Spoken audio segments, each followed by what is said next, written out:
Thank you, Madam Deputy Speaker. I'm incredibly proud of the agriculture element of our rural communities. In Sherwood Forest, we have lots of local farms that are part of our community and at the heart of rural life. It is vital that we hear their concerns and ensure that these local British businesses can prosper and thrive. From Oliver Collingham to Richard Boff to Michael Prendergast and Colin Bower, the constituency of Sherwood Forest has farmers, along with their families, who are dedicated, hard-working, decent people trying to make a living managing our countryside. They've had to battle for 12 months on inheritance tax, and I'm incredibly pleased that the government have listened, but we must continue to listen. Farming is under pressure.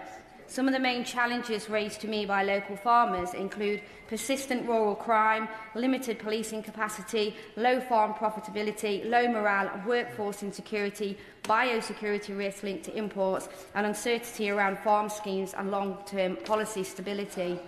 On rural crime, farmers tell me that they are reporting persistent and escalating crime, including organised poaching gangs on quad bikes who at night are damaging livestock, fencing and intimidating farmers and gamekeepers. This is understandably causing significant risk to safety and animal welfare, as well as costing farmers for product, land, equipment and property. It is unsustainable for many farms for this issue to continue without prevention. The police are already overstretched, and without support from government with frontline enforcement and prevention, the situation will only get worse. Madam Deputy Speaker, I would like to also emphasise the need for every police force to adequately recall rural crime and to treat it seriously.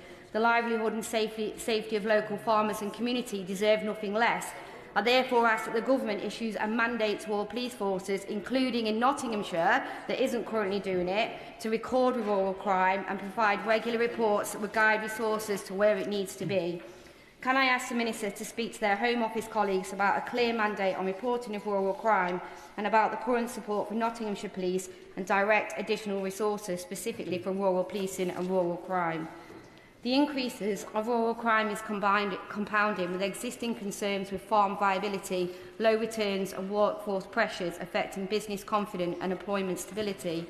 Very low commodity prices are squeezing margins, and many are worried about maintaining sustainable wages for staff. If we are truly committed to... I will. Thank you, Madam Deputy Speaker. Could I thank my honourable friend? She's making an excellent speech, and could I just ask her to perhaps comment also on the importance of rural bus services in terms of mobility of local staff in rural areas, and in particular to commend the work by Labour mayors on bus franchising and the work of Nottingham buses and Reading buses in providing excellent rural routes.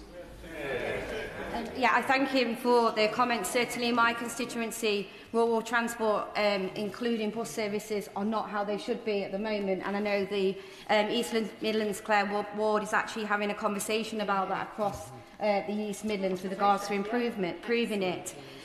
If we are truly committed to supporting our local farms, we must ensure that there are jobs available and the morale is high enough that people will want to have them. I would like to mention the current uncertainty around government schemes, particularly the lack of clarity on sustainable farming incentive scheme and payment certainty and capital grant availability. Perhaps the Minister could offer some insight into further long-term plans or announcements on support schemes for farms. We often say that small family farms are the backbone of rural communities, and they definitely are, but we need targeted support to ensure that they remain viable and we do not lose them.